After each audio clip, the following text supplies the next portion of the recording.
পাকা আম কিন্তু শেষ হয়ে যাচ্ছে। পাকা আম শেষ হওয়ার আগে অবশ্যই এই রেসিপিটা একবার হলেও বানিয়ে নেবেন। এই তো দেখতে পাচ্ছেন এখানে আমি একটা পাকা আম নিয়েছি। এই আমটাকে আমি খুব সুন্দর করে চেটকে নেব।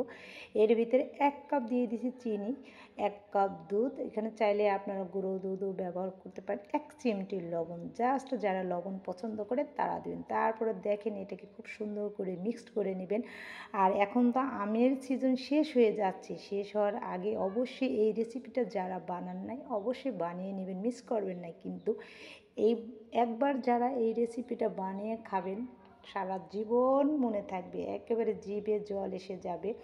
দেখেন আমি সম্পূর্ণ আমটাকে মিক্সড করে নিয়েছি, এর ভিতরে যতটা ছাবা ছিল সবগুলো ফেলে দিয়েছি। এবার আমি একটু মিডিয়াম লো ফ্লেমে এটাকে জাল দিব। দেওয়ার পরে যখন এটা ঘন ঘন চলে আসবে, দেখতে পাচ্ছেন যখন এরকম ফোঁটা ফোঁটা আসবে ঠিক তখনই আমি এর ভিতরে পরিমাণ মতো চালের গুঁড়া, পরিমাণ মতো আপনারা যতটুকু ১ কাপ চালে যদি মনে করেন যে ১টা বা ২টা আম ব্যবহার করেন পরিমাণ মতো দেবেন। এখানে আমি হচ্ছে ১ কাপের গুঁড়ো, ১ কাপের হচ্ছে চালের গুঁড়া আর ময়দা দিয়ে নিয়েছি। এটাকে আমি খুব সুন্দর করে মিডিয়াম জাল দিবেন, অবশ্যই বেশি হাই হিটে রাখবেন না, খুব ভালো করে মিক্সড করে রাখবেন। আর ভিতরে বেশিক্ষণ রাখতে হবে না, যেহেতু এটাকে পুনরায় আবার ভেজে নেব, এর জন্য জাস্ট সিদ্ধ হওয়া পর্যন্ত আমার সিদ্ধ হয়ে গেছে। এখন আমি একটা মিক্সিং বলে নামিয়ে নিলাম।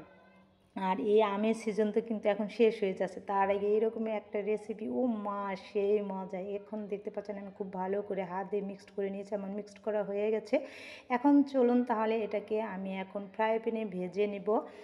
ভাজার জন্য আমি একটা ফ্রাই প্যান নিয়েছি আর পরিমাণ মতো তেল নিয়েছি। তেলটা যখন গরম আসবে, বেশি গরম না মিডিয়াম গরম হবে, ঠিক তখনই দিয়ে দিবেন। আর এই তো দেখতে পাচ্ছেন দিয়ে দিয়েছি, আর কালারটা কিন্তু খুব সুন্দর জর্দা কালার মনে হচ্ছে, আসলে পাকা আমের কালারটাই কিন্তু আলাদা। আর এই আম শেষ হয়ে যাওয়ার আগে আমি কিন্তু প্রতিবারই এরকম একটা রেসিপি বানাই, আর সম্পূর্ণ ইউনিক একটা রেসিপি, খেতে তো খুবই মজা। আর দেখতে পাচ্ছেন আম পছন্দ করেন না এমন কেউ আছে আমার মনে হচ্ছে না। আর আমের রেসিপি দেখলে কে না খেতে যাবে বলেন। আর এই তো দেখেন আমার এক পাশে হয়ে গেছে, দেন আমি আর এক পাশে উল্টে দিয়েছি। আর যখন আমি এটাকে বানাচ্ছি আর মনে হচ্ছে যে আমি ওইখানে বসে বসেই খেয়ে ফেলে, মানে যেহেতু একবার কিন্তু সিদ্ধ করা হয়ে গেছে। আর আমি খুব সুন্দর করে, আর বেশি দিবেন না, বেশি জাল দিলে আসলে কী হয় এক সাইডে পুড়ে যায় আর এক সাইডে কাঁচা থাকে। আর এই তো আমার ভাজা প্রায় শেষ, আমি আর একবার দেন উল্টিয়ে দিচ্ছি। আর এইভাবে আপনার রেসিপিটা দেখে বানিয়ে নিতে পারেন। যারা হচ্ছে এখনও আম দিয়ে এই ধরনের রেসিপি বানান না, পিঠা বানান না, তারা অবশ্যই বানিয়ে নেবেন। ভিডিওটা সম্পূর্ণ দেখে একটা লাইক দিয়ে শুরু করবেন। আমার ভাজা হয়ে গেছে, এখন আমি তুলে নেব। আর দেখেন কালারটা কত সুন্দর। আর আম আম তো আমার খুব ফেভারেট। এই তো আমি সম্পূর্ণ এগুলা ভাজিয়ে নিলাম, আর এই তো আমার তৈরি হয়ে গেছে পাকা আমের মজাদার, কি বলবো, আমের পিঠা। তারপর হচ্ছে যেটুকু আবার ছিল পুনরায় আমি আবার সেটুকু ভালো করে আবার ভেজে নিয়েছি, যেহেতু সম্পূর্ণটা আপনাদের সাথে শেয়ার করতে হবে যে কিভাবে পাকা আম দিয়ে এত সুন্দর দুর্দান্ত একটা রেসিপি বানালাম।